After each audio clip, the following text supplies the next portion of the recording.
अस्सलामु अलैकुम वरहमतुल्लाह। न्यू बयानात सुनने के लिए, ये इस्लामिक वीडियो देखने के लिए आरिफ रज़ा ऑफिशियल को सब्सक्राइब करें और वीडियो को शेयर करें, लाइक करें और कमेंट में अपनी राय बताएं।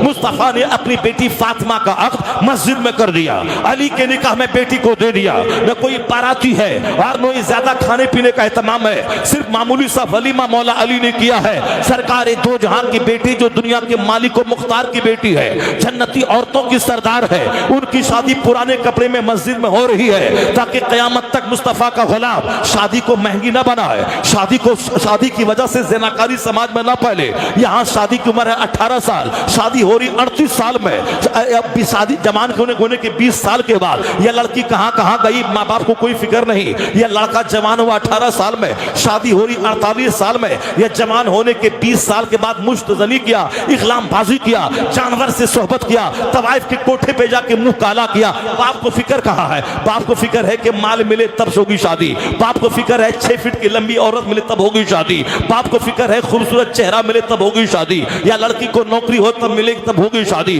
चाहे हर महीने उनका बेटा ज़िना करता रहे, इख्लामबाजी करता रहे, मुश्तजनी करता रहे, हैंड प्रैक्टिस करता रहे, हस्त मैथुन करता रहे, अपनी जवानी को बुढ़ापे में बदलता रहे। शादी के बाद बीवी के सामने हिजड़ा हो जाए, शादी के बाद बीवी के सामने नामर्द हो जाए, उनकी निगाहों के सामने उनकी बीवी नौकर और चरवाहे से ज़िना और सोहबत करे और ये हिजड़ा देखता रहे, अपनी कमजोरी को छुपाता रहे। जब यह बीवी के काबिल नहीं होगा तो बीवी को तो नौकर के हवाले करेगा, वो तो किसी हॉकर के हवाले करेगा। जब ताकतवर रहेगा तो अपने बीवी के काबिल रहेगा। ये तो हस्त मैथुन करके ये नामर्द हो चुका है, हैंड प्रैक्टिस करके नामर्द हो चुका है। उसके पीछे वह माँ बाप का हाथ है जो शादी में ताखीर करता हो, जो शादी में लेट कर रहा हो। सच कहा मुस्तफा ने, बुखारी शरीफ की हदीस में आया है, अगर बच्चे जवान हो जाए और शादी में देर हुई और बच्चे का पांव फिसल गया, उस जुर्म में माँ बाप भी शरीक समझा जाएगा, उस जुर्म में माँ बाप भी शरीक समझा जाएगा। तो ज़िना करे बेटा जहन्नम में जाओ तुम, ज़िना करे बेटी जहन्नम की आग में जलो तुम। क्यों ऐसा काम करता है? इसलिए मुस्तफा की सुन्नत के मुताबिक खतना हो, अकीका हो, शादी ब्याह हो, मंगनी हो, हिंदुओं को देखकर, मुशरिकों को देखकर, सिनेमा के एक्टर को देखकर, किसी काफिर को देखकर, किसी यहूदी को देखकर, किसी नसरानी को देखकर, समाज के राजपूत और ब्राह्मण को देखकर, किसी हरिजन को देखकर, किसी डोम को देखकर, किसी चमार को देखकर मत नाचा कूदा कर, मत शादी ब्याह कर। वक्त पे शादी कर ताकि ज़िना घट जाए, निकाह बढ़ जाए। वक्त पे शादी करा ताकि समाज में चोर दरवाजे से ज़िना दाखिल ना हो। शादी कसरत से होने लगे, शादी वक्त पे होने लगे, ऑटोमेटिक ज़िना का खात्मा हो जाएगा, बदनिगाही का खात्मा हो जाएगा, सेहत लुटाई का खात्मा हो जाएगा। मुस्तफा की सुन्नत पे अमल कर, खुशी यहाँ मिलेगी, सेहत यहाँ मिलेगी, राहत यहाँ मिलेगी, इज्जत यहाँ मिलेगी। और सुन्नत पे अमल हुआ तो जैसे मरेगा मुस्तफा की जन्नत। मुस्तफा के रास्ते के खिलाफ जो चलेगा वो कभी राह रास्ते पे नहीं पहुंचेगा। आज हमारी सारी मुसीबतें मेरी खरीदी हुई है, ये सारा दर्द मेरा अपना खरीदा हुआ है।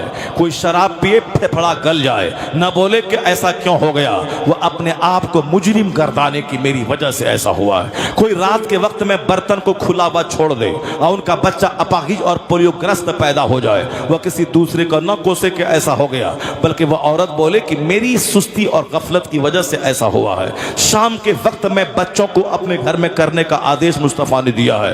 यानी शाम के वक्त में हशरातुल अर्द की तरह बहुत सारी मखलूक फिरती है जो हमारे बच्चों को तकलीफ पहुंचा सकती है। उस वक्त में अपने बच्चों को अपने घर में ले आ, नमाज के बहाने सारे बच्चों को मुसल्ले पे खड़ा कर दे ताकि बच्चे रहें। डांट डपट करके सिर्फ प्यार मत कर, पैम्परिंग से बच्चे बिगड़ते हैं। यानी ज्यादा नाज नखला करने, चुमा चाटी करने से बच्चे बिगड़ जाते हैं। अभी एक शख्स बता रहा था, कर्नाटक में एक औरत के 8 बेटे थे और 8 बेटे मेडिकल अफसर हो गए, 8 बेटे डॉक्टर हो गए। पूछा गया कि आखिर इसके डॉक्टर बनाने में किसका हाथ है? ये कैसे सारे बच्चे तबाही और बर्बादी से बच करके मेहनती बने, पढ़े लिखे और सबके सब डॉक्टर बन गए? तो उनका बेटा बोला, इसके पीछे सिर्फ मेरी वालदा का हाथ है। मेरी माँ के नाम से आज भी मैं कांप जाता हूँ। मैं डॉक्टर हूँ मगर माँ का चेहरा देख के सीना मेरा थरथराने लगता है, क्योंकि मेरी माँ की सख्ती थी। मेरी माँ के हाथ का डंडा था जो हम बच्चों को तबाही से बचाया है। अगरचे अक्सर माएँ लाड प्यार करने लगती हैं, स्कूल नहीं जाऊंगा तो माँ बोलती ठीक है मत जाना। वो तो बाप सूरज की गर्मी की तरह रोशनी डालता है और बच्चे को दो चार तमाचा मारता है तो बच्चा दौड़ता हुआ स्कूल जाता है। उस मार में बाप का प्यार छुपा है। लेकिन लाखों में कोई माँ इस टाइप की होती है जो अपने बच्चों को खाने में खूब प्यार देती है, सीने से लगाती है, लेकिन पढ़ाई के वक्त में कोई ढील और कोई कमजोरी नहीं। अगर वो स्कूल न जाने की बात करे, माँ उसको बिल्कुल सीने पे सब्र का पत्थर रख करके, अगरचे दिल नहीं चाहता कि बच्चों को मारूं, मगर बच्चे का मुस्तकबिल न बिगड़े, ये बर्बाद न हो जाए, या चोर डकैत न हो जाए, या खबीस मरदूद न हो जाए, उसको खबासत से बचाने के लिए डंडे का इस्तेमाल करे। कहा कि मेरी माँ है, बाप को तो खेत से फुर्सत नहीं, बाप को तो नौकरी से फुर्सत नहीं, बाप को तो साहब समाज से फुर्सत नहीं, ये मेरी माँ है जिसके डंडे ने हमारे 8 भाइयों को तबाही से बचाया है, मेडिकल ऑफिसर बताया है, बनाया है। इसे मैं सारी माँ बहन बेटियों से कहूंगा कि तुम अपने बाल बच्चों को ज्यादा चुमा चाटी मत क्या करना। ये बच्चे तो हैं, सीने में तो प्यार है, खाने में प्यार हो, पहनाने में प्यार हो,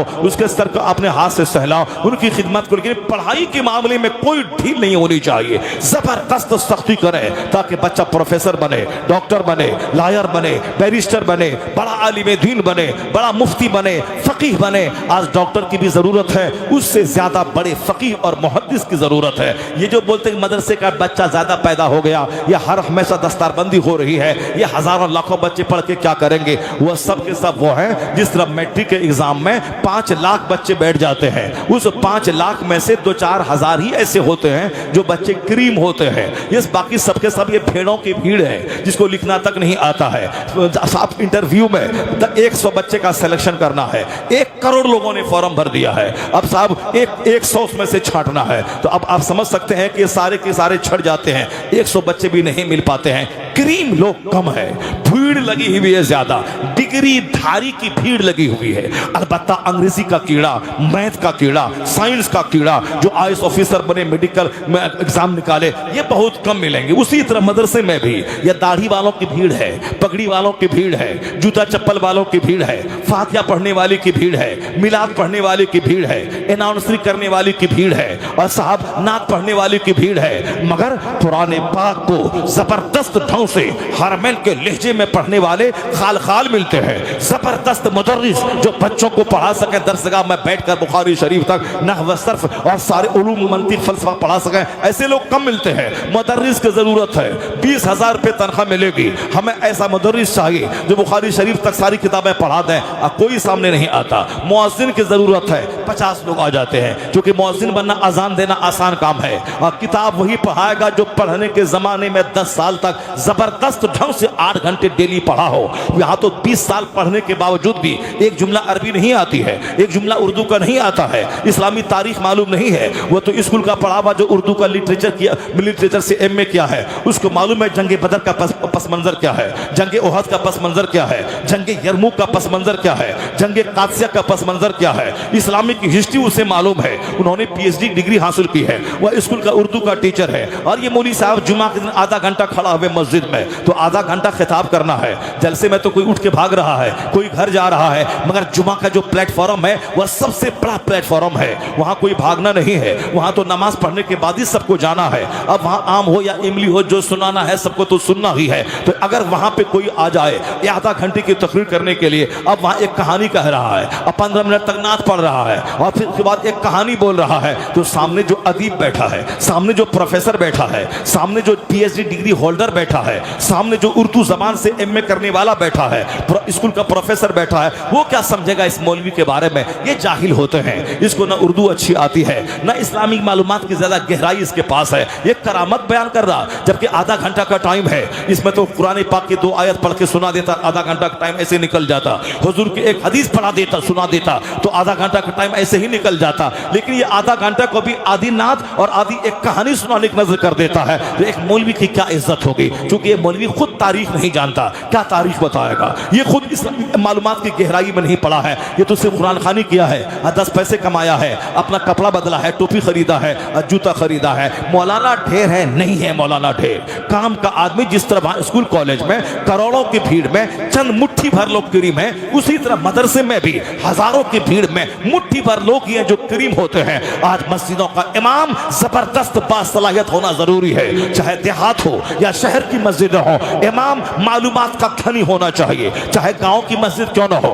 उसमें भी कोई पढ़ा लिखा आदमी जाता है, स्कूल का टीचर जाता है और पढ़े लिखे लोग जाते हैं। अगर वहां का इमाम भी ओल जुलूल करने वाला और दिन भर मोबाइल चलाए और जुम्मा से पहले एक कहानी सुन लिया नेट में, उसी को बयान कर दिया, तो फिर वो प्रोफेसर मायूस हो जाएगा। हमारा इमाम बेचारा बेसहारा है, लाचार है, गरीब का बच्चा है, पढ़ा लिखा सही से नहीं है, वो 500 रुपए 5000 रुपए कमा करके बाल बच्चों को और घर वालों को पाल रहा है। आलिम नाइब पैगंबर होता है। नाइब पैगंबर वो होगा जिसके पास इल्मी धमक होगी, ताकि इंजीनियर भी उसके इल्म के सामने उसकी दस्तबोसी करने लगे और डॉक्टर भी उनकी इल्मी धमक के सामने उसको अपना रहनुमा तस्लीम करे। इसलिए करीम लोग कम है। जो मालदार आगे आ जाओ, तुम्हारा बेटा डॉक्टर बनने के बाद उतना नहीं कमाएगा जितना मौलाना बनने के बाद कमाएगा और इज्जत कमाएगा। डीएम बनने के बाद एक डिस्ट्रिक्ट तक तू महदूद रह जाएगा, लेकिन अगर तू एक अच्छा करीम आलिम बना, मुत्तकी आलिम बना, तो जिस तरह हिंदुस्तान में कौन कहां का डीएम है कोई नहीं जानता, लेकिन एक ताजुश शरिया है जिसको सारी दुनिया जान रही है, सारा जहान जान रहा है।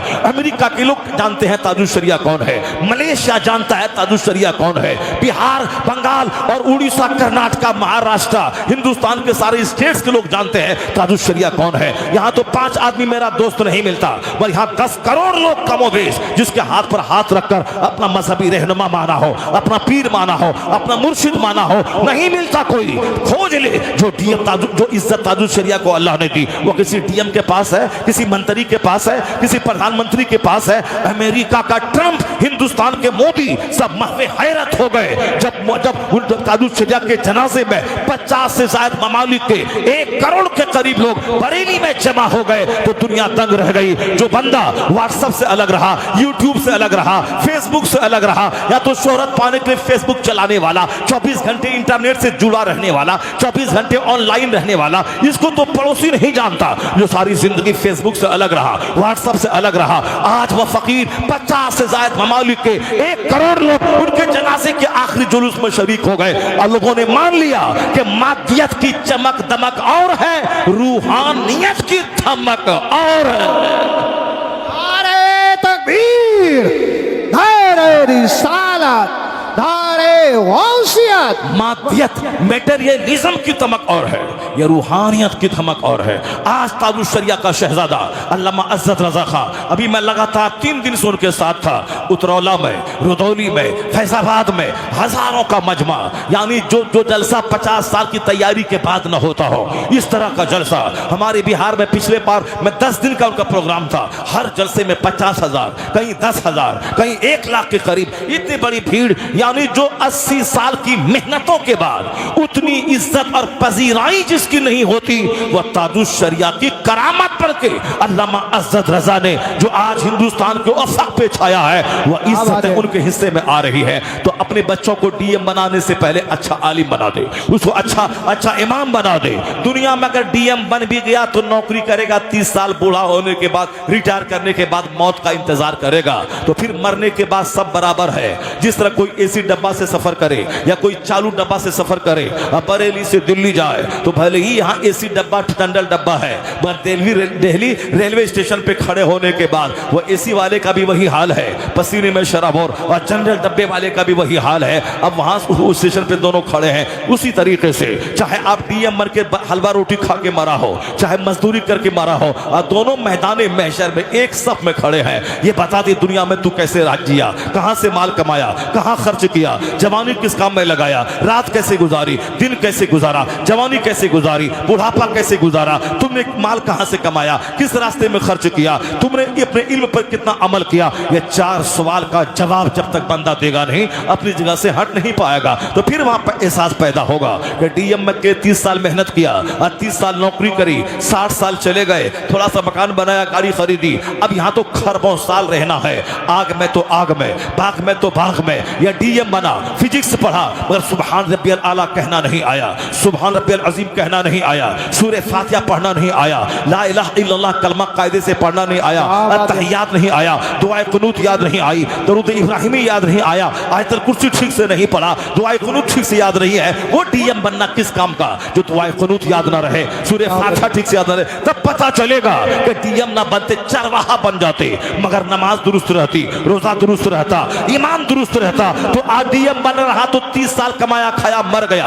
अब तो मरने के बाद वहां आया हो जहां का एक दिन 50,000 साल के बराबर है। काना मिक़दार हो 50,000 सना। तो असल इज्जत वहां की, असल जिल्लत वहां की, असल आराम वहां का, असल तकलीफ वहां की। इसलिए अगर आराम वहां जाना ही है, मुंह दिखाना ही है, जन्नती जहन्नमी बनना ही है, तो क्यों दुनिया के सुख चैन पाने के लिए 18 घंटे तक स्टडी करेगा? अगर स्टडी करेगा भी तो दुनिया में खुशहाल रहे, उसी में से 1 घंटा निकाल के वो हदीस पढ़ ले, कुरान पढ़ ले, नमाज की पाबंदी करे, ताकि डीएम भी बन जाए और नमाजी भी बन जाए, और डीएम भी बन जाए, आलिम दीन भी बन जाए, इंजीनियर भी बन जाए, आलिम भी बन जाए। इंजीनियर और आलिम अगर दोनों बना, जो सिर्फ मौलवी है छोटा पढ़ा लिखा, उससे उतना बड़ा काम ना होगा जितना इंजीनियर बनने के बाद होगा, डॉक्टर बनने के बाद होगा। अगर तुमने अपने बच्चों को आलिम के पास ले गया, मदरसे में 1 घंटा पढ़ाया और रोजाना वो आधा घंटा हदीस पढ़ा, तो वो सिर्फ डीएम बन के काफिर नहीं बनेगा, वह हिंदुइज्म नहीं कबूल करेगा, बल्कि डीएम के दफ्तर को इस्लाम की तबलीग का मरकज बना देगा,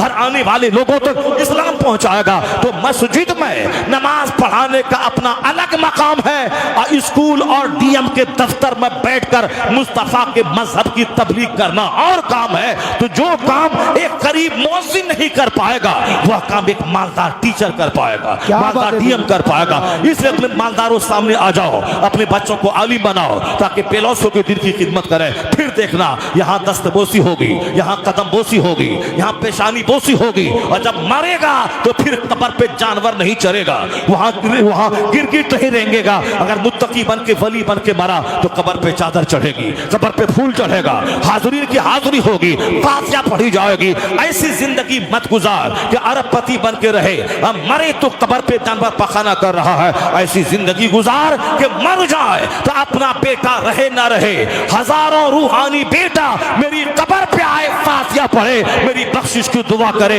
ये काम वो करता है, उसके लिए होता है जो जीता है अपने लिए, जो मरता है अपने लिए, जो जीता है जमीन के लिए, जो जीता है दुकान के लिए, तो उसका बच्चा भी उसको भूल जाता है। और जो जीता है रब के लिए, जो मरता है रब के लिए, जो जीता है दीन के लिए, दीन की तबलीग के लिए, पैदा हुआ गौसे आजम ईरान में, चले आए बगदाद दिन की खिदमत करने के लिए, पैदा हुए गरीब नवाज ईरान में, चले आए हिंदुस्तान दिन की खिदमत करने के लिए, वतन को छोड़ा अल्लाह के लिए, रात की नींद कुर्बान की अल्लाह के लिए। तब अल्लाह ने वो इज्जतें दे दी कि उनके इंतकाल के 800 साल हो गए। करोड़ों आदमी है जो नाम के साथ लफ्ज़ कादरी जोड़े हुआ है, लफ्ज़ चिश्ती जोड़े हुआ है। वो अकेला था मोइनुद्दीन, या लाखों चिश्ती है, अकेला था अब्दुल कादिर जीलानी, यहाँ करोड़ों कादरी मौजूद है। ये अल्लाह ने इज्जत दी है उनकी दीनी खिदमत के बदले में कि अब तेरा अपना बेटा रहे न रहे, लाखों करोड़ों लोग होंगे जिनके दिल में तेरी इज्जत डाल दी जाएगी। वो लोग आएंगे, फातिहा पढ़ेंगे और तुम्हारी बख्शिश की दुआ करेंगे, तुम्हारे दर्जात की बुलंदी की दुआ करेंगे। तो जो मर गया बाल बच्चों के लिए, उनका बच्चा उसको भूल जाता है, और जो जिंदा रहा रब के लिए और मरा रब के लिए, करोड़ों ज़बान पे अल्लाह उसका जिक्र जारी फरमा देता है।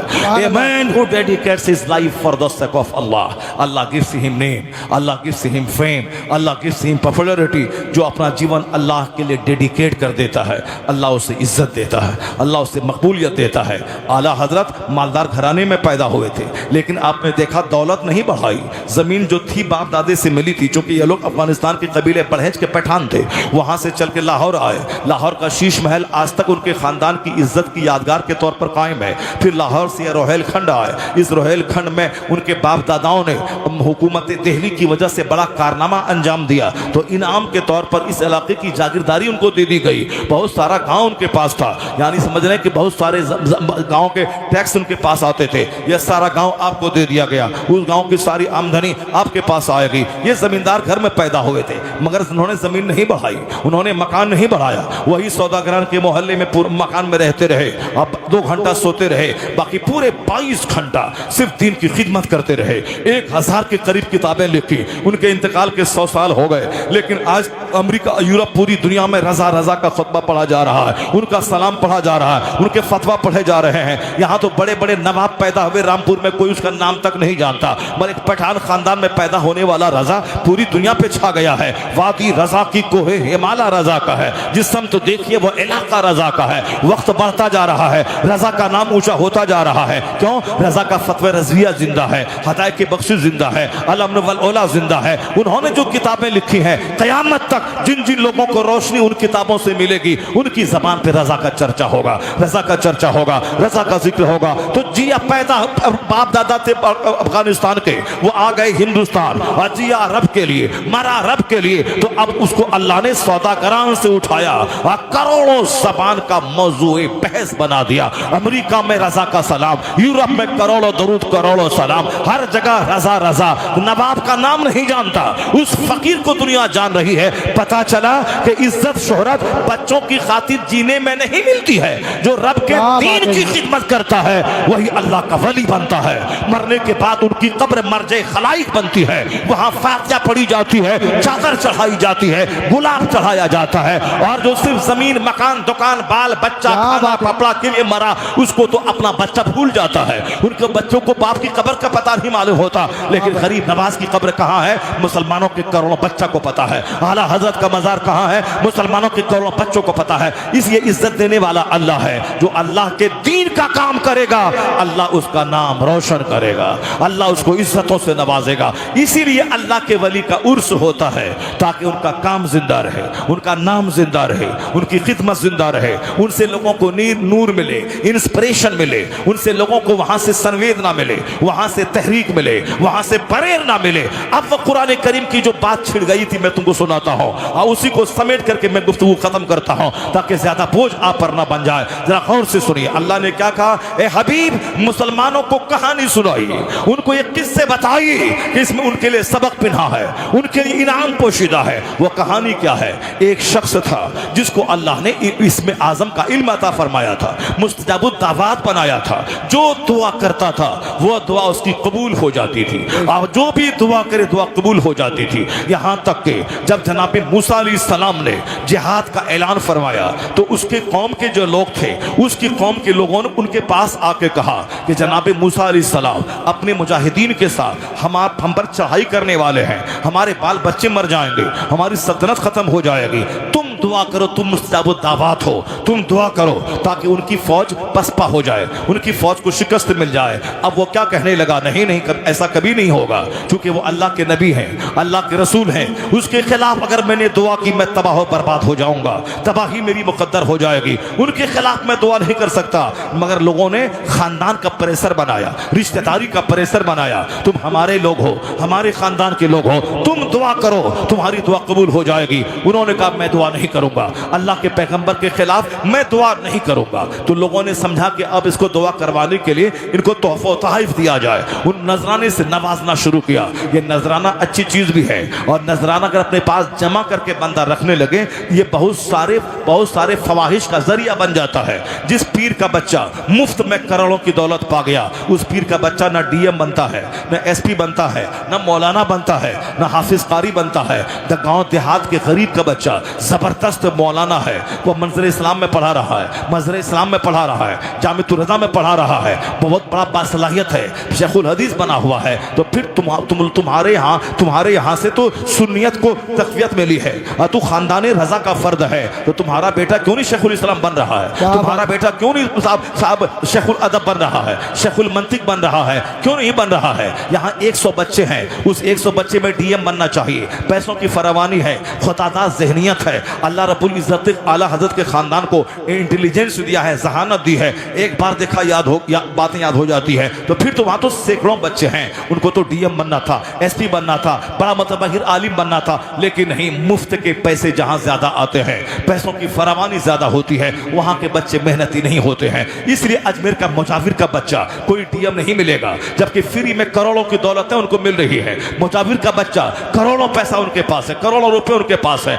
मगर उनका बेटा कोई डीएम नहीं है, एसपी नहीं है, उसका बेटा कोई बहुत बड़ा आलिम नहीं मिलेगा। चूंकि मुफ्त की दौलत है, वह दाढ़ी मोड़ रहा है, काली टोपी पहन रहा है, वह पीले रंग की पट्टी पहनता है और आने वाले लोगों की जेब पे नजर रखता है। आइए फूल लीजिए, आइए चादर लीजिए, आइए ये लीजिए, आइए वो लीजिए। ये चादर बेचने वाला ये रजा के बेटों को आंख दिखला रहा है, मुफ्ती आजम इनके खिलाफ बोल रहा है, चादर बेच पेट पाल, और रजा के बेटों पे आंख निकाल के मत देखना। रजा का बेटा फूल नहीं बेचता है, रजा का बेटा चादर नहीं बेचता है, रजा का बेटा मुफ्ती आजम हिंद बनता है, हुज्जतुल इस्लाम बनता है, रजा का बेटा ताजुश शरिया बनता है, किताबें लिखता है, अमर बिल मारूफ करता है, मदरसा चलाता है, फतवे का जवाब देता है। तो चादर बेचने वाला चादर बेचे खाए, और यहाँ फतवा लिखने वाला दीन सुन्नियत की खिदमत करे, मसलक को जिंदगी अता करता रहे। इन दोनों का आपस में कोई तालमेल नहीं है। लेकिन आजकल जाहिल दी ग्रेड उनकी इज्जत और शोहरत को देखने के बाद इसको मतली आती है, उल्टी होती है। यह पठान ज़्यादा, यह खान घर में पैदा होने वाला क्यों सारी दुनिया में छा गया? हमारा बाप दादा पुराना वली बुजुर्ग का खानदान था, हमको कोई नाम नहीं लेता। पहले काम कर, पहले दीन का काम कर, फिर लोग नाम लेंगे। पहले मुफ्ती आजम हिंद बन जा, ताजुल शरिया बन जा, 1000 किताबें लिख, लोगों की खिदमतों का, लोगों के दीन के संभालने का जरिया बन जा, लोगों को बदअमली से बचा। तब उसके बाद देखना इज्जत कैसे मिलती है। जाहिल और सोचता मुफ्ती आजम हिंद की तरह इज्जत मिले, है जाहिल डिग्रेड और सोचता है ताजुल शरिया की तरह इज्जत मिले, नहीं मिलेगी। मैं ये कहना चाह रहा हूं, दौलत की फरावानी जहां होती है वहां मेहनत करने का मजाज नहीं होता है। जहां गुर्बत है, जहां परेशानी है, वो परेशानी दूर करने के लिए बच्चे बड़ी मेहनत करते हैं, 10-10, 12-12, 15-15 घंटे पढ़ते हैं। इसलिए गरीबों के बच्चे डीएम बन रहे हैं। बिहार में अक्सर मेहनती बच्चे होते हैं। हिंदुस्तान में DIS निकालने वालों की बड़ी तादाद एक बिहार के बच्चों की होती है, और हम उसे कहते रहे यहाँ गुर्बत है, यहाँ परेशानी है। और फिर महाराष्ट्र के बच्चे डीएम नहीं बन रहे, गुजरात के बच्चे डीएम नहीं बन रहे, अक्सर बच्चे IAS ऑफिसर वो बिहार के बन रहे हैं। वही गरीब के बच्चे अब अरबपति बन रहे हैं, अमेरिका जा रहे हैं, 20 लाख महीना कमा रहे हैं। तो जहां दौलत की फरावानी होती है वहां बच्चे कामचोर, सुस्त, काहिल और गफलत के शिकार हो जाते हैं। यही वजह मेहनत नहीं करते हैं, मेहनती नहीं बनते हैं। बड़े बड़े बुजुर्गों के खानदान के बच्चे इसीलिए ऐसा होते हैं। अब क्या है, उनको ऐसे ही तोहफा मिल रहा है, गिफ्ट मिल रहा है, नजराने मिल रहे हैं। तोहफा हम यहाँ मेहनत करने के बाद राडो घड़ी नहीं है, और वहाँ मुरीद कोई राडो घड़ी गिफ्ट कर रहा। यहाँ मेहनत करने के बाद ब्रांडेड कंपनी का जूता नहीं है, और वहाँ साहब मेहनत करने के किए बगैर ब्रांडेड कंपनी का जूता है। और यहाँ मेहनत करने के बाद भी 10 लाख की कार नहीं है, और वहाँ बगैर मेहनत के 25 लाख की कार लिए मुरीद हाजिर है। हुजूर इसे कबूल फरमा ले। यहाँ आलिम बनने के बाद 10-10 घंटे पढ़ने के बाद भी कोई हाथ चूमने वाला नहीं है। अब वहाँ पीर का बेटा है, जाहिल दी ग्रेड, कलमा नहीं आता, उनका हाथ चूमा जा रहा है। तो अब यही सारी इज्जतें हैं जिसकी वजह से वह मगरूर हो जाता है, जिसकी वजह से मेहनतें उसकी खत्म हो जाती हैं। इसलिए मुजाविरों के बच्चे और बड़े पीरों के बच्चे जो होते बहुत कम ही ज्यादा साहिब तकवा हो पाते हैं। तोहफा, यह नजराना, यह मुफ्त का माल आदमी को मेहनती नहीं बल्कि उसे कामचोर बना देता है। मुस्तजब दावत था वो शख्स, दुआ जो करता कबूल हो जाता था। परेशर बनाया कि वो दुआ करे ताकि मूसा अलैहिस्सलाम की कौम हमारे शहर को उजाड़ न दे, हमें तबाह बर्बाद न कर दे। कहा नहीं, वो अल्लाह के नबी हैं, अल्लाह के रसूल हैं, वो जो चाहेंगे होके रहेगा, उनके खिलाफ मैं दुआ नहीं करूंगा। तो लोगों ने सोचा कैसे नहीं करेगा। लोगों ने तोहफे देना शुरू किया, नजराने देना शुरू किया, कपड़े देना शुरू किया, माल देना शुरू किया, पैसों की फरावानी देने शुरू की। जैसे कोई मुफ्ती बोलता है मैं इसकी हराम है, मैं इसको जायज़ नहीं करार दूंगा, अब लोग उनको पैसे देना शुरू करते हैं। लाखों रुपए दिया, 10 लाख दिया, अब उसको अब वकील काल करना शुरू करता है, तावील करने लगता है। चूंकि वो टका दिया है 10 लाख रुपए, उसी के फेवर में वह फतवा देना शुरू करता है। जिस तरह दियोबंद का फतवा नसबंदी के जमाने में बहुत सारा बिगड़ा फतवा आया, मगर वो रजा का बेटा मुफ्ती आजम हिंद था। कहा वो तुम पैसे पे बिक जाओ मगर रजा का बेटा नहीं बिकेगा, चाहे जान जाए चाहे कुछ भी हो, फतवा नहीं बदलेगा। जो कानून शरीयत है वह बताया जाएगा। तो दूसरे लोगों ने पैसा लेके फतवा बदला, मगर रजा का बेटा फतवा नहीं बदला। कहा एक पैसा नहीं चाहिए, हम किसी मालदार का की तारीफ नहीं करते। हम तो मुस्तफ़ा के दर के भिखारी हैं, हम तो मुस्तफ़ा की तारीफ करते हैं। यही वजह है आला हजरत ने हमेशा मुस्तफ़ा की तारीफ की, नात खानी की है, किसी नवाब की कसीदा खानी नहीं की है। वह दूसरे लोग हैं जो पैसे पे बिक जाते हैं। वह शख्स नजराने के हुजूम में अब वह दब गया और अपने लोगों के दबाव में आ गया। उन्होंने जनाब मूसा अलैहिस्सलाम के खिलाफ दुआ करने के लिए घोड़े पे ऊंट पर सवार होकर पहाड़ की तरफ चला। अब ताकि वहां दुआ करेंगे, बददुआ करेंगे इनके खिलाफ। जब वहां गया और उनके कौम के लोग गए, ये प्रेशर नजराने का था, ये प्रेशर तोहफा तहाइफ का था, ये प्रेशर गिफ्ट का था। इसलिए बहुत सारे बुजुर्गान दीन जो नजराने तोहफा तहाइफ नहीं लेते, और जब अगर ले भी लिया तो फिर वह गरीब और मिस्किनों को बांट देते हैं। अपने घर में नमक रोटी है और फिर दूसरे उनके यहाँ खिदमत करके पुलाव बिरयानी खाते हैं। ये बुजुर्गान दीन के अहवाल होते हैं। खुद मुसीबत में रहते हैं और दूसरों के लिए लंगर चलाते हैं, और जो खुद पेट भर के तोन ऊंचा करने लगे उसकी विलायत में शक है वो वली ही नहीं हो पाएगा। कि जिस वली मेहनती होता है, वली नमाजी होते हैं, रात भर जागने वाले का तोन ऊंचा नहीं होता है, एक रात में पूरा कुरान पढ़ने वाले का तोन ऊंचा नहीं होता है। जो खाता है सोता है उसका तोन निकलता है, और जो रात में 100 रकात नमाज नफल पढ़ता है, जो महीने में 5 दिन रोजा रखता है, अय्यामी 20 के रोजे रखता है, उसका तोन कैसे निकलेगा? वो तो सूखा रहता है। सारे औलिया सालिहीन की पर्सनालिटी 75% औलिया सालिहीन सबकी पर्सनालिटी लीन एंड थीन है। सारे लोग दुबले पतले, मुफ्ती आज़म हिंद दुबले पतले, आला हजरत दुबले पतले, गौसे आजम दुबले पतले, महबूब इलाही दुबले पतले, गरीब नवाज दुबले पतले, यानी दुबला पतला रहना ये सब वलियों की पहचान है। क्योंकि ज्यादा खाना ही नहीं है, एक खजूर खा लिया, आज 24 घंटे जिक्र इलाही में मसरूफ हैं। यहाँ तो वो है मुरीदों का नजराना हजरत, ये कोरमा मजेदार है, ये बिरयानी मजेदार है, ये जर्दा मजेदार है, ये चमचम मजेदार है, ये रसमलाई मजेदार है, ये साहब गुलाब जामुन मजेदार है, इसको भी लिया उसको भी लिया। हुजूर ये ठंडा लाजवाब है, और ठंडा पी लिया। हुजूर ये लस्सी लाजवाब है, उसको भी पी लिया। अब जब इतना पेड़िया इस ड्राम में भर लिया, अब वो रात भर तहज्जुद कैसे पढ़ेगा? वो नफल कैसे पढ़ेगा? उसको तो फिर अब वो सोना पड़ेगा, और जब सोएगा तो चर्बी तो बढ़ेगी, जब चर्बी बढ़ेगी तो फिर वो क्या सजदा करेगा, क्या बावजू रहेगा? गैस्ट्रिक का मरीज हो जाएगा, वह सजदे में जाएगा, पीछे से रिया खारिज हो जाएगी। वह तो गौसे आजम थे जिनका लंगर चलता था, लेकिन अपना कैसे रहते थे? 40 साल तक ईशा के वजू से फज्र की नमाज पढ़ी, और पूरी रात में एक पांव पे खड़े होकर पूरा खत्म कुरान करते थे। तो तोशा कादरिया खाने में बड़ा मजा आता है, लंगरे गौसिया खाने में बड़ा टेस्टी होता है। लेकिन गौसे आजम ने 40 साल ईशा के वजू से फजर कैसे पढ़ी, उस पॉइंट पे गौर करने में मजा नहीं आता है। अब यहाँ मालिता है, तोशा है, अब तोशे में वहाँ किशमिश है, वहाँ काजू है, वहाँ प्योर घी है, वहाँ सूजी चीनी है, मजेदार तो होना ही है। अब खाने मजा, इसलिए गौसे पाक का नाम लिया जा रहा है। और गौसे पाक ने 40 सिक्के सोने के डकैतों के सामने डाल दिए और जबान को झूठ से आलूदा नहीं किया। कौन है जो 11वीं के दिन बकरा ज़बह करने के बाद अहद करे, अब मैं झूठ नहीं बोलूंगा, चाहे करोड़ों का नुकसान क्यों ना हो जाए, जबान पे मैं झूठ नहीं लाऊंगा, मैं ज़िना नहीं करूंगा, मैं शराब नहीं पीऊंगा, मैं ठगूंगा नहीं, मैं चुगलखोरी नहीं करूंगा। वो तौबा तो करे पहले, वरना जिसकी मां सर से लेके पांव तक नेकी का पुतला थी, और जिसका बाप हमेशा दिन भर जिहाद, रात भर सजदा, एक खिलाफे तकवा कोई फल जबान में डाला तो एहसास हुआ कि क़यामत के दिन हिसाब हुआ तो क्या जवाब दूंगा। उसके बदले में 10 साल नौकरी की, और फिर लूली लंगड़ी अपाहिज गों की बेटी से शादी करने को तैयार हो गए। जब बाप इतना अल्लाह से डरने वाला और माँ इस कदर अल्लाह से डरने वाली कि हाथ पांव जबान ने खता नहीं की, तब उसका बच्चा कौन हुआ?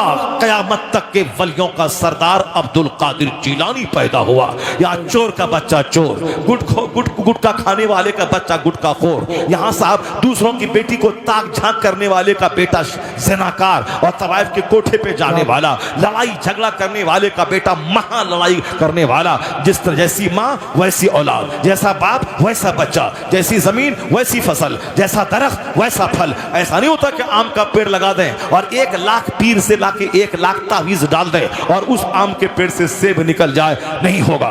1 करोड़ तावीज डाल दे, आम के पेड़ से सेब नहीं निकलेगा। गेहूं के दरख्त से बासमती चावल नहीं निकलेगा। वही कानून यहाँ भी है। जब बाप हो मुफ्ती नकी अली खां और माँ हो तहज्जुद गुजार, तब बेटा अहमद रजा खां पैदा होता है। जब बाप हो सैयद गयासुद्दीन और माँ हो रात भर मुसल्ले पे खड़ी रहने वाली, तब बेटा 90 लाख काफिरों को ईमान देने वाला मोइनुद्दीन अजमेरी चिश्ती पैदा होता है। जब बाप हो सैयद अहमद अली बुखारी और माँ हो सैयदा जुलेखा के जवानी में बेवा होने के बाद बुढ़ापे तक अजनबी मर्दों ने चेहरा नहीं देखा, सर से आंचल नहीं खिसका, तब उसका बेटा चपरासी से लेकर बादशाह तक तहज्जुद पढ़वाने वाला महबूब इलाही निजामुद्दीन देहलवी पैदा होता है। और जब बाप हूँ मुफस्सिर आज़म हिंद और माँ हूँ अपने जेवरात बेचकर मंजर इस्लाम के टीचर को तनख्वाह दिलाने वाली, और बाप मुफस्सिर आज़म हिंद, नाना मुफ्ती आज़म हिंद और दादा हुज्जतुल इस्लाम, तब उसी कौम का बच्चा अख्तर रजा खां अजहरी ताजुल शरिया पैदा होता है। चोर का बेटा चोर,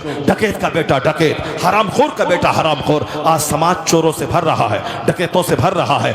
अगर चाहते हैं कि आने वाले वक्त में समाज नमाजी से भर जाए, रोजेदार से भर जाए, हज और ज़कात देने वालों से भर जाए, शरीफों से भर जाए, बाअखलाक से भर जाए, तो अभी कड़ा फैसला लेना होगा। जिंदगी में यू टर्न लेना होगा, तौबा करनी होगी, अच्छी औरत का सिलेक्शन करना होगा। क्योंकि बच्चा औरत के पेट से पैदा होता, मर्द के पेट से नहीं पैदा होता। बच्चा 2 साल बाप का दूध नहीं पीता, माँ का दूध पीता है। इसलिए माँ का बाप के मुकाबले में ज्यादा नेक होना जरूरी है। इसलिए औरतों को बेपर्दगी से बचाएं, औरतों के हाथ में एंड्रॉइड मोबाइल देने से बचाएं। ये औरतों को नौकरों और चूहाड़ और चोरों के साथ आंख मिला के अपने जिस्म को दागदार होने से बचाएं, वरना अगर वह दागदार रही तो औलाद महा जख्मी पैदा हो जाएगी। उसका हाथ पांव फिसला, उसकी औलाद का हाथ पांव का पूरा जिस्म फिसल जाएगा। इसलिए मर्द के मुकाबले में औरतों का नेक होना जरूरी है, औरतों का पढ़ी लिखी होना जरूरी है, औरतों का पर्दे में रहना जरूरी है, औरतों की जबान का मुहस्सब होना जरूरी है। औरतों की तालीम पे ध्यान दिया जाए, उस पर कड़ी निगरानी रखी जाए, उसके हाथ में मोबाइल न दिए जाएं,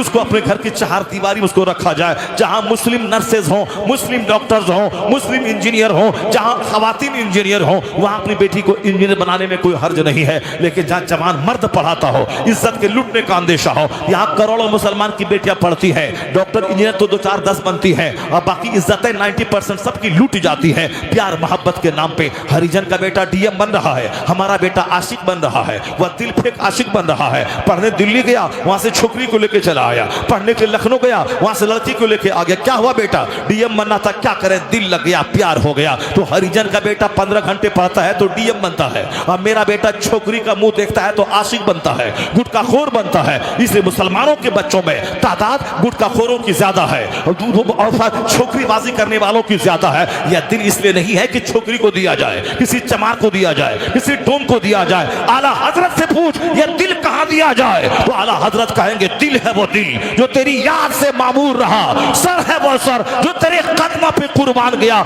इश्क ही करना है, किसी अजनबी लड़की से इश्क मत कर, इश्क मुस्तफा से कर, इश्क मुस्तफा से कर, यहां भी कामयाब रहेगा, मरने के बाद जन्नती हो जाएगा।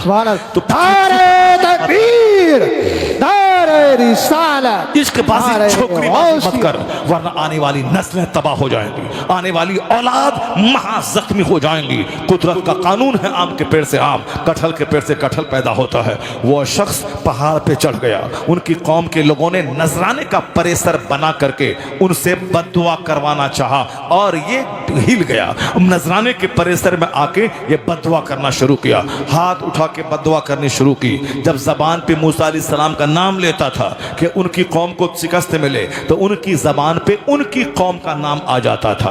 और जब और तो 4 बार बद्दुआ किया तो उनकी जबान लटक गई, यहां तक कि बात बोलना छोड़ दिया। जब जबान लटक गई तो कुरान शरीफ में आया है कि उसकी मिसाल मसलुल कल्ब, कुत्ते की मिसाल हो गई उसकी।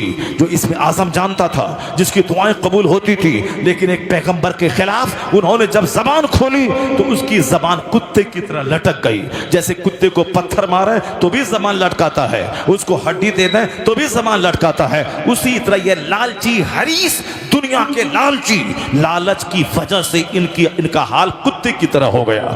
इसमें आजम का जानने वाला समाज का वली कहलाता था, मगर हाल कुत्ते की तरह जबान बाहर निकल गई। लोगों ने कहा ये क्या तू बोल रहा है, तू हमारी अपनी ही कौम की तबाही की बात कर रहा है। बोला मैं क्या करूं, जबान मेरे कंट्रोल में नहीं है। मैं नाम लेता हूं कौम मूसा का, मगर मेरी जबान पे तुम्हारा नाम आ जाता है, मेरा कंट्रोल नहीं है। जब जबान बाहर आ गई कौम के लोग रोने लगे। कहा अब क्या होगा, कहा कि बस एक रास्ता मैं बताता हूं। अब तो बददुआ मैं नहीं कर पाया, मेरी जबान लटक गई। उन्होंने उसको बताया कि एक काम करना, अगर मूसा अलैहिस्सलाम की फौज पर तुमको फतह पाना है, उनकी फौज को शिकस्त देना है, तो एक काम कर लेना, उनकी फौज को शिकस्त हो जाएगी। मैं दुआ तो कर नहीं पाया, मेरा हाल जो हुआ, मेरी दुनिया और आखिरत दोनों तबाह बर्बाद तो हो गई। अब अगर तू चाहता है कि तेरी कौम को शिकस्त ना हो, एक काम करना, जब उनकी फौज तुम्हारे शहर में दाखिल हो जाए, तुम अपनी जवान लड़कियों को सजा सवार कर गलियों में छोड़ देना। यह काम जो आज इस्राइल का यहूदी भी कर रहा है और आज भी वही काफिर करता है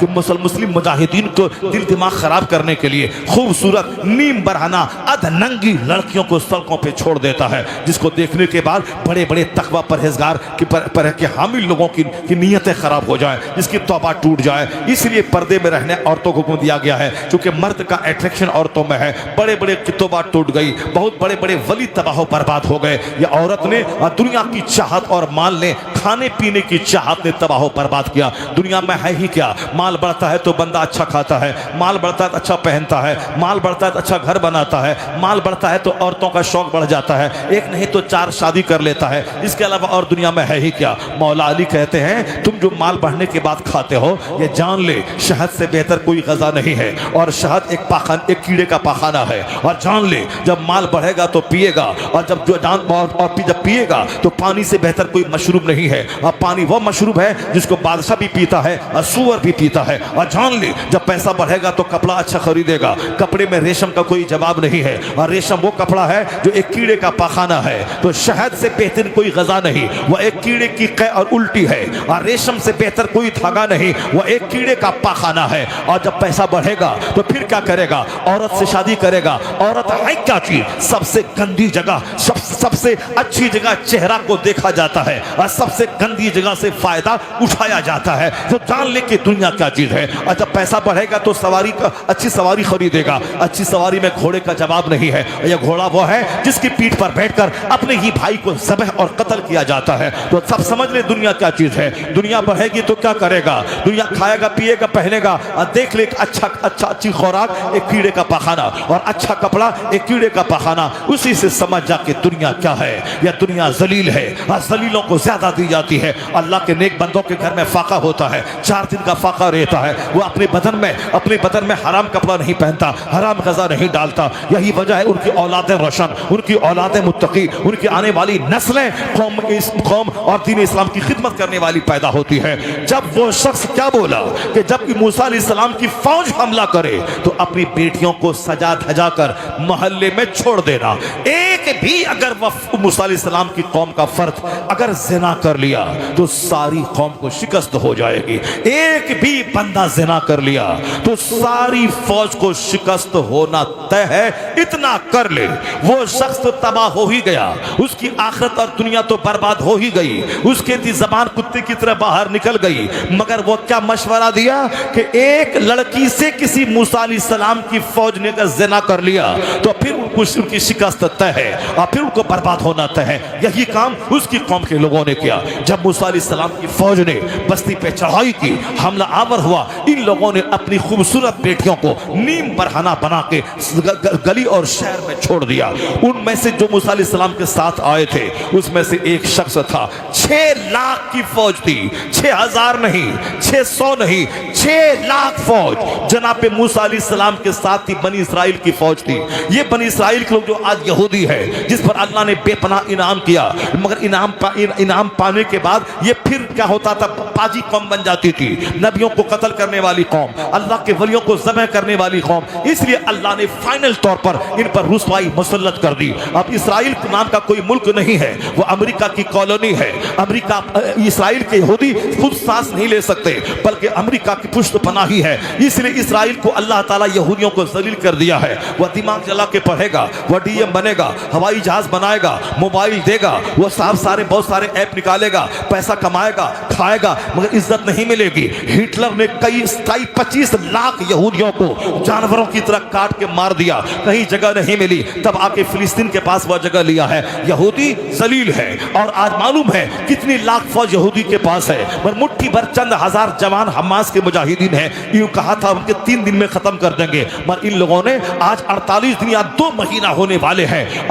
अमेरिका और इसराइल दोनों मिलकर अमेरिका लड़ रहा है, इसराइल का कोई वजूद ही नहीं है, मगर यह चंद मुट्ठी भर जवान अमेरिका को शिकस्त दे दिया, उन्हें जंगबंदी करने पर मजबूर कर दिया। पता चला कि हमेशा काफिरों को ताकत पे घमंड होता है, मुसलमानों को अल्लाह की जात पे नाज होता है, अल्लाह की जात, अल्लाह की मदद पे इसे नाज होता है। यही आज भी दुनिया तमाशा देख सकती है। जिसको बोला था 3 दिन में मिटा देंगे और सारे लोगों को मिसमार कर देंगे, एक भी हमास का नौजवान को जिंदा नहीं छोड़ेंगे। कुत्ते 2 महीने हो गए, तुम्हारी फौज कितनी मरी तुमको मालूम है, तुम्हारे लोग कितने मरे तुमको मालूम है। ये लोग तो शहादत का जाम पी लिए, जन्नत चले गए, इनकी लाशों से खुशबू निकल रही है, मगर तुम इतनी ताकतवर होने के बावजूद ये चंद नौजवानों को मार नहीं सके। इनके सामने घुटने टेक दिया तुमने। अपने बंदी को छोड़ाने के लिए कई 100 को तू छोड़ रहा है। सारी दुनिया जान रही यहूदी को अल्लाह ने जलील किया है। ये वही यहूदी कौम थी जो मूसा अलैहिस्सलाम से बोली थी कि आप जाइए, आपका खुदा जाइए, दोनों लड़िए, हम नहीं जाएंगे। ये वही यहूदी है जो एक दिन में 45 नबियों को ज़बह किया। ये वही नबी है जो एक दिन में 140 वलियों को कत्ल किया। इसीलिए अब यहूदी फाइनल तौर पर जलील हो गए। क्या वक्ती तौर पर अमेरिका के बम के सहारे वो बम गिरा दे, मगर यहूदी है जलील, न उसकी सल्तनत कायम होगी। वह इसी तरह वक्फे से मारा जाएगा और जलील और रुस्वा होगा, यहाँ तक कि क़यामत के करीब एक यहूदी जब दरख्त की आड़ में छुपेगा, फ़यक़ुलु शजर, वह दरख्त बोलेगा, ए मुसलमान, यहूदी यहाँ छुपा है, इसको कत्ल कर। वो या तो यहूदी कत्ल किया जाएगा या कलमा पढ़ के मोमिन बनेगा। कोई यहूदी जिंदा नहीं रहेगा दुनिया में, कोई मुशरिक और काफिर। एक मजहब इस्लाम होगा, एक मसलक अहले सुन्नत व जमात रहेगा। मुस्तफ़ा सच्चे, मुस्तफ़ा की बात सच्ची। तुम ज्यादा टेंशन मत लो।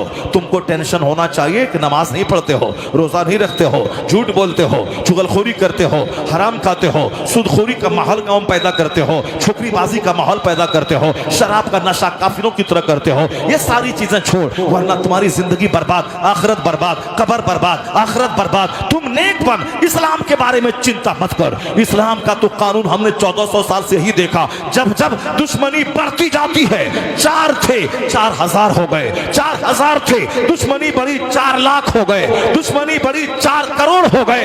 आज 200 करोड़ कलमा पढ़ने वाला दुनिया में मौजूद है। मोहम्मदी फौज, दुश्मनी बढ़ती गई, मोहम्मदी बढ़ते चले गए। कोई दिन नहीं है जिस दिन कोई दानिश्वर कलमा ना पढ़ता हो। इस्लाम के बारे में चिंता मत कर। दुश्मनी बढ़ रही है ना, बढ़ने दे। दुश्मनी जब जब बढ़ती जाएगी, मुस्तफा के गुलामों की तादाद में इजाफा होता चला जाएगा।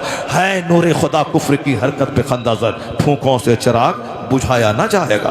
अब क्या हुआ, जब मूसा अलैहिस्सलाम की फौज शहर में दाखिल होगी, खूबसूरत लड़कियों को गलियों में छोड़ दिया। एक मालदार शख्स था, रईस, जो मूसा अलैहिस्सलाम की फौज में शामिल था, बनी इसराइल में का था। वो मालदार था, लड़की को देखा पागल हो गया, उसकी खूबसूरती को देखा पागल हो गया। उसे गोद में उठाया, जनाब मूसा अलैहिस्सलाम के पास ले गया, कहा हुजूर ये हमारे लिए हलाल है कि हराम है। जनाब मूसा अलैहिस्सलाम ने कहा अस्तगफिरुल्लाह, जल्दी उसको अपने से जुदा कर, ये तेरे लिए हराम है, ये तेरे लिए हराम है। जाहिर सी बात है, बगैर निकाह के चचेरी बहन भी अपने लिए हराम है, फुफेरी बहन भी हराम है, बगैर निकाह के कोई भी कजिन सिस्टर हो, सब कोई भी अजनबी औरत हो, सब हमारे लिए हराम है। जब हराम है, उसको गोद में उठा के मूसा अलैहिस्सलाम के पास फतवा पूछने गया है वह मालदार, ये मेरे लिए हलाल है या हराम? का हराम है, तेरे अपने फौरन अपने से जुदा कर दे। मगर उस रईस के दिमाग पे भूत सवार था, शहवत का भूत सवार था, नहीं कंट्रोल हुआ। मूसा अलैहिस्सलाम की बात भी नहीं मानी, उसको अपने खेमे में ले गया और खेमे में उसके साथ ज़िना किया। और जैसे ही ज़िना किया, अचानक प्लेग की बीमारी पैदा हुई। सारे 6 लाख लोग जो थे उनके गले में गिल्टी की बीमारी होने लगी और सांस फूलने लगा, ऑक्सीजन की कमी होने लगी। 1 घंटे के अंदर अंदर 70,000 लोग मारे गए उसी जुर्म में। अब मूसा अलैहिस्सलाम सख्त नाराज हुए और वहां से वापस पलट गए, बनी इस्राइल से जबरदस्त नाराज हुए। ज़ना एक आदमी ने किया था, 6 लाख की फौज हार गई और फिर अजाब नाजिल हुआ। 70,000 लोग ताउन के मरीज होकर मर गए, 1 घंटे के अंदर में 70,000 मर गए और बाकी सारी फौज भागी। जनाबे मूसा अलैहिस्सलाम थे उसके कमांडर। जनाबे मूसा अलैहिस्सलाम पैगंबर और नबी थे, तो नबी और पैगंबर जब मजबूत क़यादत हो तो कौम फतह पाती है, लेकिन जब अल्लाह ही फतह देने वाला है और जब अल्लाह नाराज हो तो अल्लाह शिकस्त से दो चार करने वाला है। तो जनाबे मूसा अलैहिस्सलाम की नाराजगी की वजह से यह अजाब आया। एक मर्द ने ज़िना किया, 70,000 लोग मारे गए, 6 लाख फौज के पांव उखड़ गए। ये बता दे, एक आदमी ने ज़िना किया तो यह हाल हुआ, और यहां हर गांव में ज़िनाकार, हर घर में ज़िनाकार, हर मोहल्ले में ज़िनाकार, हर समाज में ज़िनाकार। ये बता दे क्या हाल होगा आज अगर हम पर अजाब नाजिल हुआ है इंडिया में। ये मेरे जुर्म की सजा है। आज अगर जो सजा मिल रही है, आज मिल रही है अमेरिका यूरोप के मुसलमानों को, ये मेरे जुर्म की सजा है। जरा कभी उनका चेहरा देखा कीजिए वीडियो में।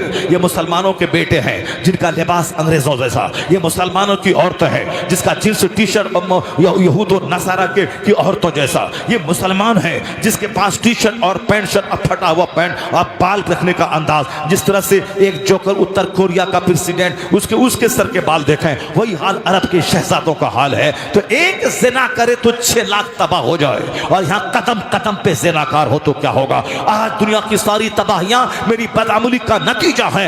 आज भी आवाज आती है कि मोहम्मद से वफा तूने तो हम तेरे है, यह जहां चीज है क्या लहो कलम तेरे है। तू बदल जा, तू तौबा कर ले, नमाजी बन जा, मस्जिद आबाद कर, मदरसा आबाद कर, माँ बाप के हुकूक इख्तियार का ख्याल रख, अपने घर में सुन्नत का माहौल पैदा कर, खतना अकीका वलीमा शादी बियाह हर काम में सुन्नत और शरीयत की पासदारी कर। फिर क्या होगा, यहाँ रहमत मिलेगी, यहाँ राहत मिलेगी, यहाँ सेहत मिलेगी, यहाँ सल्तनत मिलेगी, यहाँ अमेरिका मिलेगा, यहाँ हिंदुस्तान मिलेगा, चाइना जापान मिलेगा। जब अल्लाह ने तुमको ईरान अता किया, रूम अता किया, हिंदुस्तान अता किया, 1000 साल की सल्तनत अता की, वही अल्लाह आज भी है। अल्लाह बदला नहीं है, तू बदला है। रहमत रूठ गई है, तू बदल जा, नेक बन जा, तू खालिद इब्न वलीद का उत्तराधिकारी बन जा, सलाहुद्दीन अय्यूबी का गुलाम बन जा, गुलाम गौस गुलाम क़ाजा बन जा। हुकूमत तेरे लिए, सल्तनत तेरे लिए, यहाँ की राहत भी तेरे लिए, वहाँ की जन्नत भी